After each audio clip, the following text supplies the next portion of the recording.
नमस्कार, आप देख रहे हैं सिटी पोस्ट लाइव और मैं हूं आपके साथ हर्षिता प्रताप सिंह। बीपीएससी की 70वीं परीक्षा को लेकर अब बिहार के कोने कोने में बवाल देखने को मिल रहा है और जनसुराज के संस्थापक प्रशांत किशोर की बात करें तो प्रशांत किशोर ने अपना मास्टर स्ट्रोक खेल दिया है इस पूरे मामले को लेकर। प्रशांत किशोर कल शाम से पटना के गांधी मैदान में आमरण अनशन पर बैठ गए हैं। तमाम अभ्यर्थी उनके साथ वहां बैठे नजर आ रहे हैं। कल री एग्जाम होना है और आज जो है बेहद अहम दिन है इस पूरे मामले में। आगे क्या कोई बड़ा फैसला हो सकता है या बीपीएससी के अभ्यर्थी अगर री एग्जाम को लेकर फैसला नहीं आता है तो क्या कुछ करेंगे, इसके लिए आज का दिन 3 जनवरी का दिन बेहद अहम है। और पूरे दिन आज क्या क्या होने वाला है, किस तरीके से ये जो अनशन है प्रशांत किशोर का आगे बढ़ेगा, क्या इसका कोई फायदा होने वाला है, इन तमाम बातों पर चर्चा करने के लिए हमारे साथ वरिष्ठ पत्रकार दीपक शर्मा जी मौजूद हैं, जो कल रात लगातार धरना स्थल पर मौजूद थे जहां प्रशांत किशोर आमरण अनशन पर बैठे हुए हैं। दीपक जी, कल रात भी आप वहां लगातार मौजूद थे, प्रशांत किशोर वहां बैठे हुए हैं। अब ये मास्टर स्ट्रोक है प्रशांत किशोर का भी और बीपीएससी अभ्यर्थियों के लिए भी कहीं ना कहीं आखिरी दाव है अब। और पहले भी जब अभ्यर्थी निकले थे सीएम हाउस का घेराव करने, राजभवन की मार्च करने निकले थे तो उन पर जमकर लाठीचार्ज हो गई थी। तो अब जो स्थिति है वो क्या बन रही है? नहीं, देखिए, प्रशांत किशोर से जो नाराज़गी थी छात्र छात्राओं की, लगता है छात्र छात्राओं ने माफ़ कर दिया है प्रशांत किशोर को कि हाँ, वो नाराज़गी थी कि बीच में छोड़कर चले गए और अभूतपूर्व समर्थन मिल रहा है गांधी मैदान में। बड़ी संख्या में छात्र छात्राओं की टोली वहाँ पहुँच रही है और वो जो टोली जो वहाँ पहुँच रही है वो किसी की लाई गई टोली नहीं है, क्योंकि जब मैं वहाँ था तो मैंने देखा कि 50-50 के झुंड में छात्र छात्राएं वहाँ आ रही हैं, छात्राएं भी आ रही हैं बड़ी संख्या में, और एक तरफ से 50 का झुंड आ रहा है और नारेबाजी कर रहा है। जब वो आ रही है टोली 50 छात्रों की तो जोश में होती है, आ रही है प्रशांत किशोर जहाँ पर बापू प्रतिमा के पास आमरण अनशन कर रहे हैं वहाँ पहुँचती है टोली और जमकर नारेबाजी करती है, गाने गाती है, रघुपति राघव राजा राम हो रहा है, सीताराम हो रहा है, री एग्ज़ाम की मांग को लेकर नारेबाजी हो रही है। तो वहाँ का जो जोश है छात्र छात्राओं का, उससे प्रशांत किशोर को भी हौसला मिला। मैंने देखा, मैंने उनका बॉडी लैंग्वेज देखा, उनकी बॉडी लैंग्वेज ये कह रही थी कि उनको भी ये अनुमान नहीं था कि इतना अभूतपूर्व समर्थन इस बार फिर से उनको छात्र छात्राओं का मिलेगा। लेकिन पुलिस लगातार कहती रही कि आप यहाँ से चले जाइए, गर्दनी बाग चले जाइए, यहाँ धरना देने की अनुमति नहीं है, यहाँ आंदोलन करने की अनुमति नहीं है। एक स्टूडेंट पर इसका असर नहीं हुआ, जबकि ये वही छात्र हैं, ये वही छात्राएं हैं हर्षिता, जिन पर बर्बरता से पुलिस ने लाठियाँ चलाई, जिनको बुरी तरह से निर्ममता से पीटा गया। और आज हौसला देखिए, फिर ये लाठी खाने को तैयार है। लाठी चल सकती है, उनके साथ कुछ भी हो सकता है, लेकिन फिर उसी जोश के साथ सीताराम गाया जा रहा है, उसी जोश के साथ नवादा के लिए री एग्ज़ाम, पूर्णिया के लिए री एग्ज़ाम, आरा के लिए री एग्ज़ाम, गया के लिए री एग्ज़ाम हो रहा है। जैसा आप बता रहे हैं कि कल भी पुलिस ने अनाउंसमेंट किया कि यहाँ अनुमति नहीं है धरना करने की। पहले जब अभ्यर्थी मार्च निकाल रहे थे तो जमकर उन पर लाठीचार्ज हुई थी, कई अभ्यर्थी घायल हुए। कल आप वहाँ लगातार मौजूद थे, क्या स्थिति देखने को मिली? क्या जो छात्र हैं हटने को तैयार थे या पुलिस कोई ऐसी कोशिश कर रही थी कि वहाँ से जो धरना है उसे भंग कर दिया जाए, हटाया जाए छात्रों को? पुलिस ने हर कोशिश की, पुलिस जो कर सकती थी, डराने की कोशिश की, अफवाह फैलाने की कोशिश की कि 1 से 2 तक अफवाह फैले कि अब पुलिस कभी भी लाठीचार्ज कर सकती है। यह अफवाह भी फैली वहाँ कि लाठीचार्ज हो सकता है।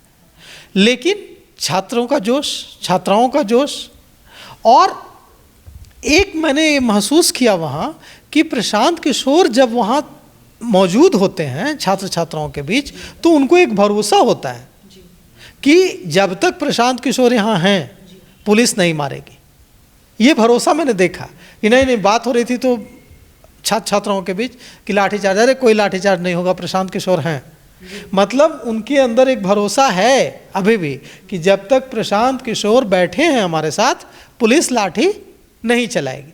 पिछली बार इसी को लेकर नाराजगी थी प्रशांत किशोर के खिलाफ कि प्रशांत किशोर होते तो पुलिस, और प्रशांत किशोर ने कहा भी कि मैं जब वापस आया तो छात्र छात्राओं ने कहा, छात्रों ने कहा कि भैया अगर आप नहीं जाते तो पुलिस लाठी नहीं मारती।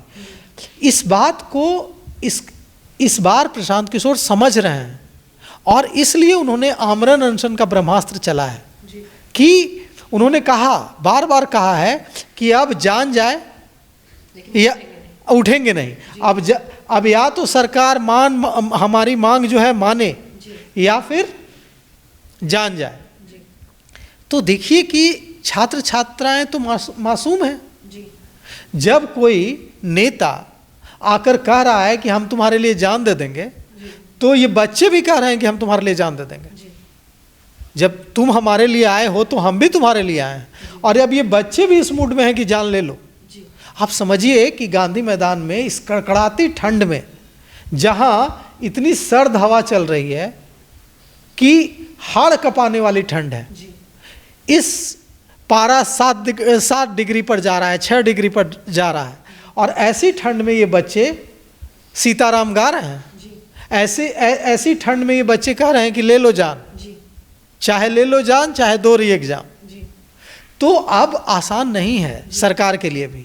अब एक ही चिंता का सबब है कि कल बापू केंद्र परीक्षा केंद्र जो है वहाँ री एग्ज़ाम होना है। अगर यह री एग्ज़ाम एक बार हो जाता है तो फिर यह तो संभव नहीं है हर्षिता कि एक बार सरकार ने एक परीक्षा केंद्र की, जहाँ हजारों हजार परीक्षार्थी परीक्षा दे रहे थे, वहाँ की परीक्षा सरकार ने रद्द की और कल परीक्षा री एग्ज़ाम होगा। अब अगर ये री एग्ज़ाम हो जाता है एक बार, तो इसके बाद तो फिर ये नहीं हो सकता है ना कि सरकार कहेगी कि अभी हम लोगों ने री एग्ज़ाम लिया और अब जो है इसके बाद फिर आप सबको फिर से री एग्ज़ाम देना, 3 बार तो परीक्षा नहीं होगी।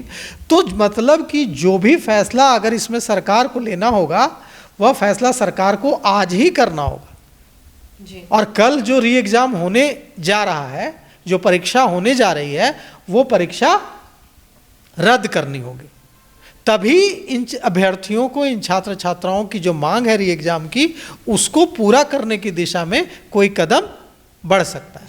हम एक बार तस्वीरें भी दिखा देते हैं किस तरीके से कड़ाके की ठंड में जो छात्र हैं मौजूद हैं वहाँ पर। प्रशांत किशोर मौजूद हैं और बात करें कि हाँ ज़रूर वहाँ कंबल और कुछ गद्दे हैं, लेकिन जिस तरीके की ठंड है, खुले आसमान के नीचे क्या हालात होंगे वो तस्वीरें भी हम आपको दिखाते हैं।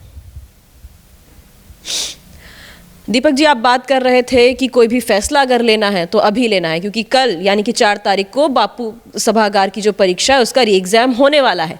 लेकिन गाइडलाइंस जो है कल के परीक्षा को लेकर जारी कर दी गई है पहले ही। क्या लगता है कि बीपीएससी ने, आयोग ने मन बना लिया है कि परीक्षा रद्द नहीं की जाएगी और 4 तारीख को जो परीक्षा होनी है वो वैसी तय समय पर ले ली जाएगी? नहीं, देखिए, आयोग ने मन बना लिया है, यह आयोग कई बार कह चुका है कि हम तो री एग्ज़ाम नहीं लेंगे। लेकिन सरकार कह रही है कि भाई हम क्या करें, आयोग तो एक स्वतंत्र इकाई है। हम भी जानते हैं, आप भी जानते हैं और बच्चे भी तक जानते हैं कि कोई स्वतंत्र इकाई नहीं है। कहने को स्वतंत्र इकाई है, कानून की किताब में स्वतंत्र इकाई है। आयोग की क्या मजाल कि एक फैसला बिना बिहार सरकार के इशारे के ले ले। तो ये तो सिर्फ कहने की बात है ना कि हम कुछ नहीं कर सकते हैं, आयोग एक स्वतंत्र इकाई है। जैसे सीबीआई एक स्वतंत्र इकाई है, सीबीआई भी एक स्वतंत्र इकाई है, सीबीआई ईडी भी एक स्वतंत्र इकाई है, उसी तरह से बिहार लोक सेवा आयोग भी एक स्वतंत्र इकाई है। सच तो यही है कि सरकार अगर चाहेगी कि री एग्ज़ाम हो तो री एग्ज़ाम होगा, सरकार अगर नहीं चाहेगी तो री एग्ज़ाम नहीं होगा। लेकिन मैं आपको बता रहा हूँ कि जो समर्थन मैंने देखा कल गांधी मैदान में छात्र छात्राओं का प्रशांत किशोर के इस आमरण अनशन को लेकर, कल जब हम वहाँ घूम रहे थे गांधी मैदान में, कल रात 12 बजे हमारी मुलाकात एक व्यक्ति से हुई जो संयुक्त राष्ट्र संघ में काम करता है, अमेरिका में, वाशिंगटन डीसी में काम करता है। वह आया हुआ था पटना, वह व्यक्ति, और उनको जब सूचना मिली कि ऐसा आंदोलन एक बिहार में चल रहा है, तो वह ये देखने के लिए कि अच्छा ऐसा स्टूडेंट मूवमेंट चल रहा है, उसकी भी इच्छा हुई और वो भी वहाँ आ गया। उसने जब सोशल मीडिया में ये खबर देखी, न्यूज़ चैनलों पर एक खबर देखी, तो वह भी वहाँ आ गया और उसने अपना समर्थन व्यक्त किया। तो आप समझिए कि इसकी गूंज कहाँ कहाँ तक जा रही है। अब ऐसे में सरकार को यह समझना होगा कि इन बच्चों के साथ पहले ही काफ़ी ज्यादती हो चुकी है, 2-2 बार लाठीचार्ज हो चुका है। वहाँ पर कल हमने यह देखा कि कई ऐसे छात्र हैं जो चोटिल हैं, जो घायल हैं, उनका सीटी स्कैन हुआ है। आप सोचिए, सीटी स्कैन हुआ है, अल्ट्रासाउंड हुआ है, हाथ में वो जो पानी चढ़ाने वाला क्या कहते हैं उसको, वो लगा हुआ है, पाइप वाली जो होती है ड्रिप चढ़ाने के लिए, वो लगी हुई है। उसके साथ आ गए हैं, वो लगी हुई है, ड्रिप वाली लगी हुई है वो, और हाँ, और वो फिर भी आ गए हैं और वहाँ पर बैठे हुए हैं और वहाँ पर चल रहा है, नारेबाजी चल रही है।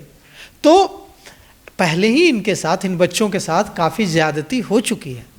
अब क्या सरकार उन्हें कोई रास्ता नहीं देगी? क्या कोई ऐसा रास्ता नहीं देगी जिससे उनके पास भी एक रास्ता हो, री एग्ज़ाम हो या कोई रास्ता हो? ये तो रास्ता निकालना बच्चों का काम नहीं है ना। रास्ता निकालना ना बच्चों का काम है, रास्ता निकालना ना प्रशांत किशोर का काम है, रास्ता निकालना सरकार का काम है, बिहार सरकार का काम है, मुख्यमंत्री नीतीश कुमार का काम है। तो सरकार को रास्ता निकालना होगा और आज ही निकालना होगा। अगर सरकार कोई रास्ता नहीं निकालती है, सरकार पूरे आंदोलन को अनदेखा कर देती है, तो निश्चित रूप से ये जो बच्चे आंदोलन कर रहे हैं, जो लाठियां खा रहे हैं, उनके साथ अन्याय होगा, ज्यादती होगी। चलिए, आंदोलन तो लगातार जारी है। प्रशांत किशोर आमरण अनशन पर बैठे हैं, अभ्यर्थियों का साथ उन्हें मिल रहा है, पटना के कोने कोने में बवाल हो रहा है, लेकिन समय केवल आज भर का है, क्योंकि पटना के बापू सभागार की जो परीक्षा रद्द की गई थी उसका री एग्जाम कल होने वाला है। और अगर कल वो परीक्षा हो जाती है तो फिर कोई उम्मीद नहीं रहेगी पूरी परीक्षा के रद्द होने की। तो जो भी फैसला आना है आज ही लेगा, चाहे वो सरकार पर फैसला ले, बीपीएससी आयोग की ओर से कोई नई जानकारी सामने आए। और अगर आज ऐसा नहीं होता है, इसके बाद छात्र क्या करने वाले हैं, प्रशांत किशोर का आमरण अनशन किस मोड़ पर जाता है, ये देखने वाली बात होगी। फिलहाल इस खबर में इतना ही। आप आगे की खबरों के लिए देखते रहिए सिटी पोस्ट लाइव। धन्यवाद।